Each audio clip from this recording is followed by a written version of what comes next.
L'actualité bien filtrée par des professionnels de médias, c'est sur Scoop FM. Suivez nos éditions d'information sur nos chaînes partenaires à Lubumbashi, sur Sky Radio à 6h, 9h, 12h, 15h, 19h et 21h. À Kipushi sur la radio communautaire Moïseni à 9h, 10h et 21h juste. Mais également sur Kipushi 24 à 8h30, 12h30, 16h juste, 18h30 et 21h30.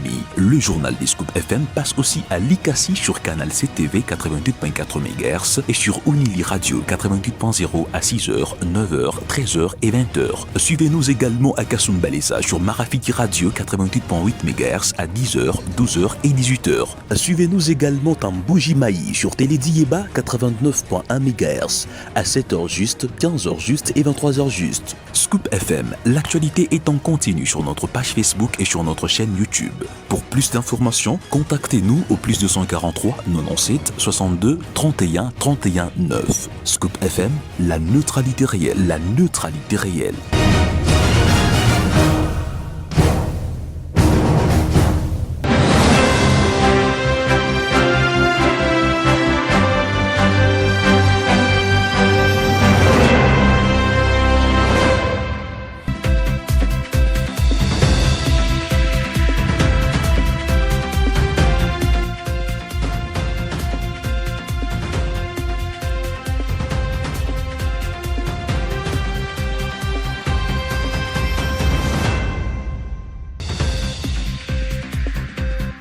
Mesdames et messieurs, bonjour et merci beaucoup de nous écouter sur Scoop FM et sur le radio partenaire. Bienvenue à ce journal du samedi 14 mars 2026. À la une de l'actualité, au Conseil des ministres, l'ordre a été intimé au ministre de l'Intérieur et Sécurité d'y renforcer la sécurité à travers la ville-province de Kinshasa. Vous écouterez le compte-rendu tout à l'heure dans ce journal. La coalition nationale de volontaires pour la défense de la patrie, Ouazalendo, a annoncé vendredi à Kinshasa la destitution et la radiation de Willy Nishiki décérant. Dans une note officielle, le mouvement indique avoir désavoué l'ancien président du Conseil des sages. Les détails tout à l'heure dans ce journal.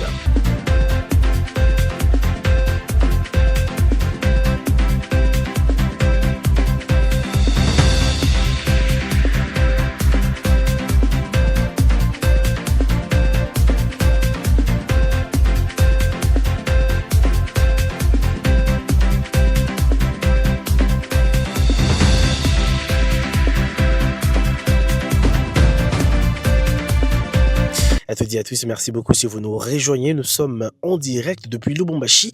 Merci de nous écouter sur le radio partenaire. Au Conseil des ministres de la République démocratique du Congo, présidé par le président de la République, Félix-Antoine Tshisekedi Tshilombo, le Conseil à la Cité de l'Union africaine, au cours duquel l'ordre a été intimé au ministre de l'Intérieur et Sécurité, Jacquemaine Chabani-Luko, d'y renforcer la sécurité à travers la ville-province de Kinshasa. Je vous prie d'écouter les comptes rendus lus par le ministre de la Communication et des Médias, Patrick Mouyaya Katembwe. Le vice-premier ministre, réagissant à la communication du président de la République, a informé les conseils des résultats du travail du commissariat provincial de la police ville de Kinshasa qui, à travers le groupe des luttes contre la criminalité et les stupéfiants, a examiné 18 cas portés à sa connaissance pour la période allant du 23 janvier 2026 à ce jour. Il ressort globalement que ces cas relèvent plus de rumeurs que de la réalité au regard de cas qui ont été examinés. Étant donné que tous les cas de kidnapping enregistrés jusque-là ne sont pas avérés, le vice-premier ministre, ministre de l'Intérieur, a tenu à ce que la population soit informée sur la circulation des fausses rumeurs autour du phénomène kidnapping, en évoquant quelques cas pour illustration et en mettant en garde toute personne qui s'adonnerait à ces grossiers montages. Aussi, serait-il souhaitable de mettre en contribution les mouvements associatifs, les artistes et les troupes théâtrales pour sensibiliser la population contre la propagation des fake news et des faux bruits. Le gouvernement puisse renforcer les capacités stratégiques et opérationnelles des directions, services et unités de la police ayant en charge la prévention et la répression. Dans un autre chapitre, un rapport de Human Rights Watch met en lumière des disparitions forcées présumées liées au Conseil national de cyberdéfense à Kinshasa. En réponse, le gouvernement congolais a rejeté ces conclusions, affirmant que ces arrestations étaient légales et que plusieurs personnes mentionnées ont été libérées ou mises en justice. Les visites pour les familles et les représentants de Human Rights Watch ont été autorisées et le gouvernement s'est dit ouvert au dialogue avec les organisations de défense des droits humains. Je vous convie d'écouter le précision dans cet élément de nos confrères de la Radio France Internationale RFI. Kinshasa, qui, nous vous en parlions avant-hier, est au cœur d'un rapport de Human Rights Watch, l'ONG qui pointe de présumées disparitions forcées impliquant notamment le CNC, le Conseil national de cyberdéfense. Hier, le gouvernement congolais a réagi et en a rejeté les conclusions. Dans un communiqué du ministère de la Communication, Kinshasa affirme que plusieurs personnes mentionnées dans ce rapport ont soit été libérées, soit présentées devant la justice. Des visites auraient également été autorisées pour les familles et pour les représentants de Human Rights Watch. Le gouvernement soutient que ces arrestations s'inscrivent dans le cadre d'enquêtes légalement ouvertes. Il rejette toute motivation politique ou arbitraire et se dit prêt au dialogue avec les organisations de défense des droits humains. Comme annoncé dans les titres du journal, la Coalition nationale des volontaires pour la défense de la patrie, Wazalendo, a annoncé vendredi 13 mars 2026 à Kinshasa la destitution et la radiation de Willy Michiki d'ici rang. Dans une note officielle, le mouvement indique avoir désavoué l'ancien président du Conseil du Sage, lui reprochant des déclarations publiques jugées incendiaires et contraires à la ligne de la coalition. Selon le responsable de ces mouvements, ces prises de position auraient été faites sans consultation préalable du directoire national ni des instances dirigeantes. La coalition fait notamment référence à une intervention de Willy Michiki sur TV5 Monde le 11 mars dernier, au cours duquel il aurait affirmé que le combattant Wazalendo s'était organisé depuis le parc national de Virunga pour reprendre la ville de Goma, indiquant également que la présence à proximité du territoire des Niragongo. Le mouvement Wazalendo estime que ces propos sont inexacts et susceptibles de porter atteinte à la crédibilité de la lutte menée par les Wazalendo dans le contexte du conflit armé qui secoue la partie orientale de la République démocratique du Congo. En conséquence, la coalition précise que Willy Michiki ne peut plus parler ni agir au nom du mouvement tant qu'à l'interne qu'à l'externe. En attendant la désignation d'un nouveau titulaire, les fonctions du Conseil des sages seront provisoirement assurées par Jacques Katoulania.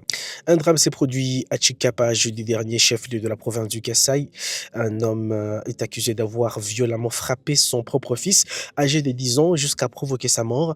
Le fait s'est déroulé dans la commune de Mabundo, précisément au quartier d'Nkumina. Selon les témoignages recueillis sur place, l'enfant aurait été battu par son père après une altercation liée à un manque de respect envers sa marâtre.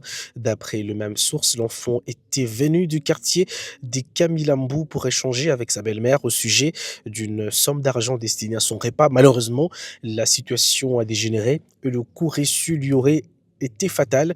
Alertés par les drames, plusieurs habitants dénoncent un acte de violation grave et appellent les autorités à faire toute la lumière sur cette affaire. Le père présumé auteur de faits aurait pris la fuite après avoir constaté la mort de l'enfant. À Lubumbashi, ils ont finalement été libérés après le cri d'alarme lancé par la Commission nationale des droits de l'homme, CNDH. Il s'agit des 130 enfants en rupture familiale interpellés depuis près de 30 jours. Le ministre du Genre, Famille et Enfants, Valériane Mumba Kiboko, a visité vendredi dernier l'amphithéâtre Kalabamouté-Boucha à Lunulu afin de s'assurer de la faisabilité pour la réussite de la journée du 16 mars 2026 dédiée au personnel féminin de la police et de l'armée de la province du Haut-Katanga, activité qui aura lieu sous les auspices du gouverneur intérimaire du Haut-Katanga, Martin Kazambeshula. On en sait plus dans cet élément de reportage. Dans le cadre de la poursuite des activités liées aux droits de la femme durant ces mois de mars, la ministre provinciale du Genre, Famille et Enfants, Valériane Mumba, a tenu une réunion préparatoire de l'activité prévue ce lundi 16 mars dans l'amphithéâtre Kalaba de l'université de Lubumbashi, où le personnel féminin de la police et de l'armée de toute la province du Haut-Katanga seront honorés grâce au leadership du gouverneur à intérim du Haut-Katanga, Martin Kazambeshula. Nous préparons la grande journée du 16 mars 2026 sous les hauts patronats du chef de l'État. Le gouverneur de la province à titre intérimaire, Martin Kazambeshula, a voulu honorer les femmes de la police et celle de l'armée, c'est-à-dire les agents, les personnels féminins de la police et les personnels féminins de l'armée, les veuves de la police et les veuves de l'armée.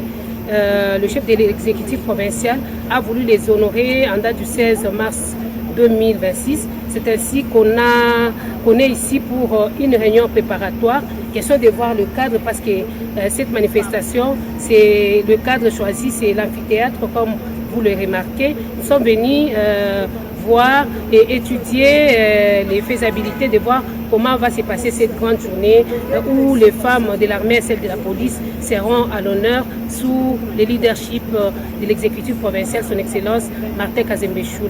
La cérémonie du lundi 16 mars entre dans les cadres de reconnaissance du travail abattu par le personnel féminin de l'armée et de la police dans la protection et la sécurisation du peuple congolais.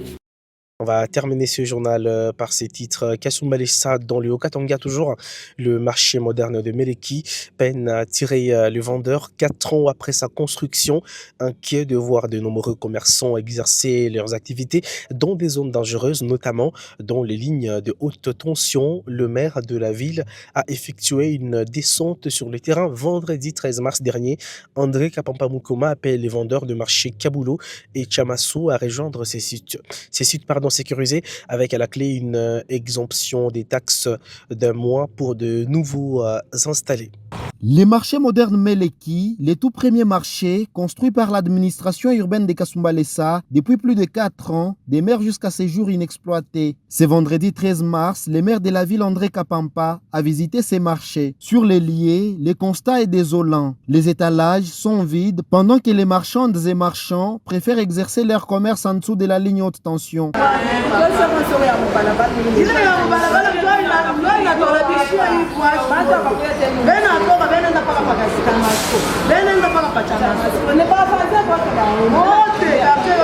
Engagé pour le bien-être de ses administrés, le maire Kapampa invite les occupants des espaces situés sous la ligne haute tension à venir intégrer ces marchés pour leur sécurité. Constat tunafanya ni kusema soko yo hii tuliengea population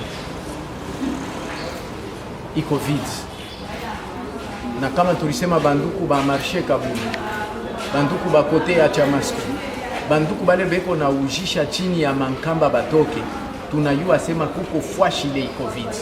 Voilà donc pour l'essentiel des informations de ce samedi 14 mars 2026. Je vous rappelle les principaux titres. Au Conseil des ministres, le président Félix Antoine Tshisekedi Tshilombo a intimé au ministre de l'Intérieur l'ordre de renforcer la sécurité à travers la ville-province de Kinshasa. Vous avez écouté dans ce journal le compte rendu lu par le ministre de la Communication et des Médias, Patrick Mouyaya Katembo. La coalition nationale des volontaires de la défense de la patrie Wazalendo a annoncé vendredi dernier à Kinshasa la destitution, la radiation de Willy Michiki Lessiran. Dans une note officielle, le mouvement indique avoir désavoué l'ancien président du Conseil des sages, le reprochant des déclarations publiques jugées incendiaires et contraires à la ligne de la coalition. Mais merci de l'avoir écouté, merci sincèrement aux radios partenaires, merci à tous les auditeurs de partout dans le monde. On se fixe rendez-vous dans les prochaines heures pour un nouveau journal. Prenez soin de vous, travaillez à la beauté des choses, chaque jour est une vie.